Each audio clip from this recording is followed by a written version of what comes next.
Hello, friends. I am Chevy. Welcome to my shed. How are you today? How's life in your world? How's things where you are? I hope it's fantastic. Everything here is great. And I feel like we've talked about this topic dozens and dozens of times over the years, but it's a conversation I like to have with myself to remind myself of who I am and to kind of give myself a little bit of insight into how my brain works.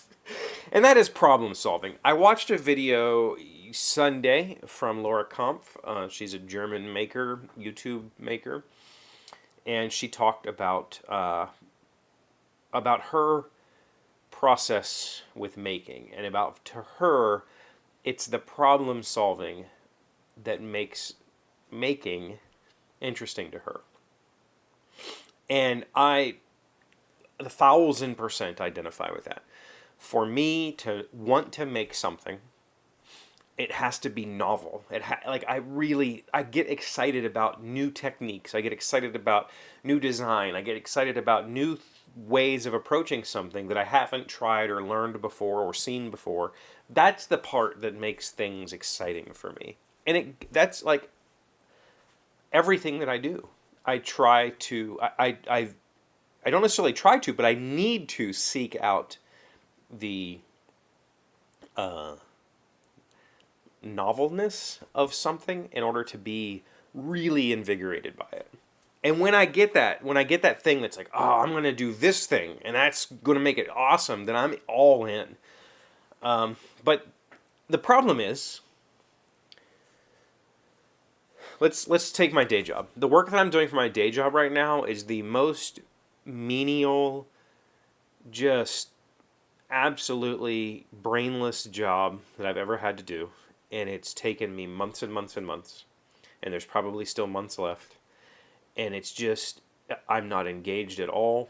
I have to be, like, mentally I have to be engaged, because what I'm doing is important. I'm basically doing code review for thousands of files.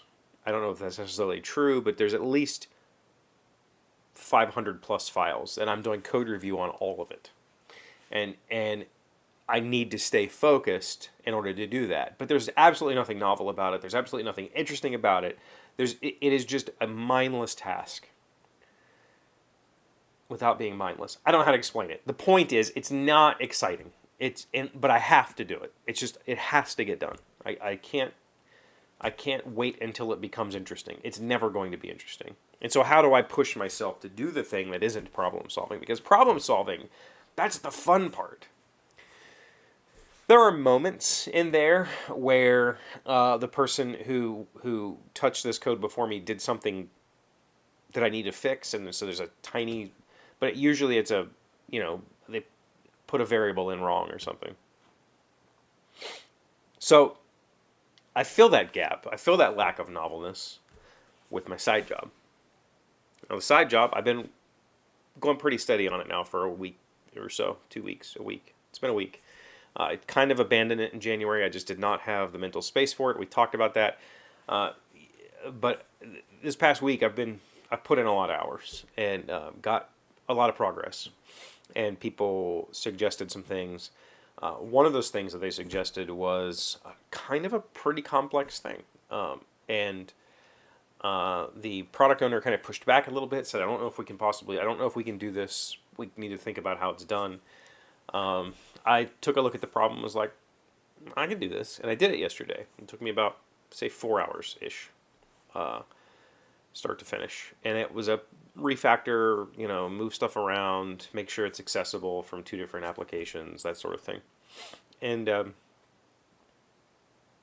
the end of the day, I closed that ticket. It's done. It works.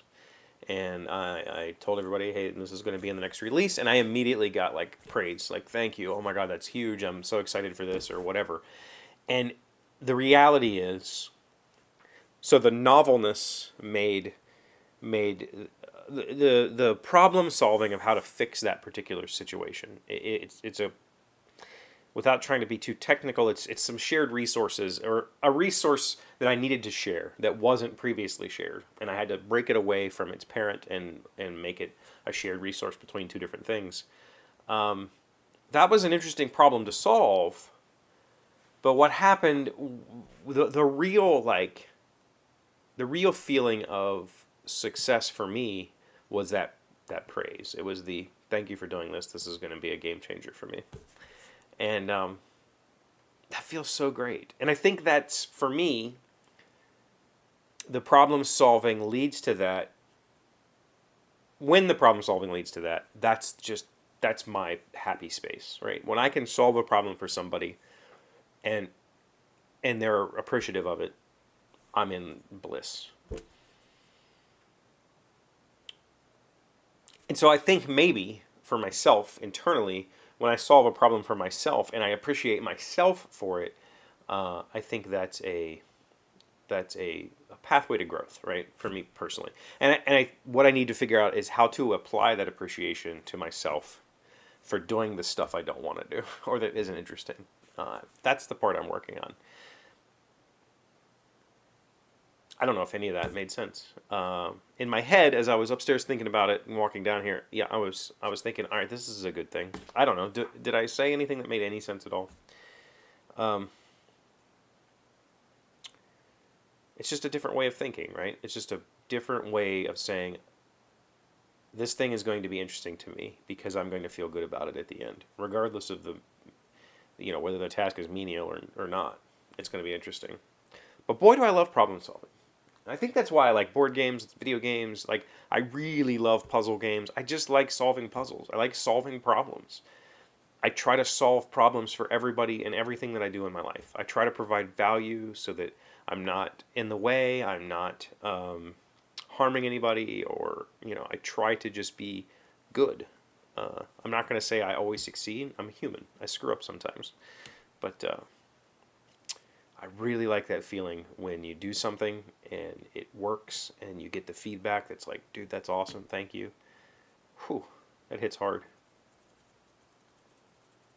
I hope this episode made sense. I have no idea if it did. Let me know in the comments. Thank you for being here as always. Thank you for liking, commenting, subscribing, being amazing friends and wonderful people. I really appreciate you, and I'll see you again tomorrow. Today's word you should know to sound smart is piety. It is a noun meaning devoutly religious behavior, especially when exhibited publicly to let others know how pious you are. The path of true piety is so plain as to require but little political direction. George Washington. Piety, P-I-E-T-Y. I love the snarkiness of the definition. Piety is definitely something that you have to proclaim, right?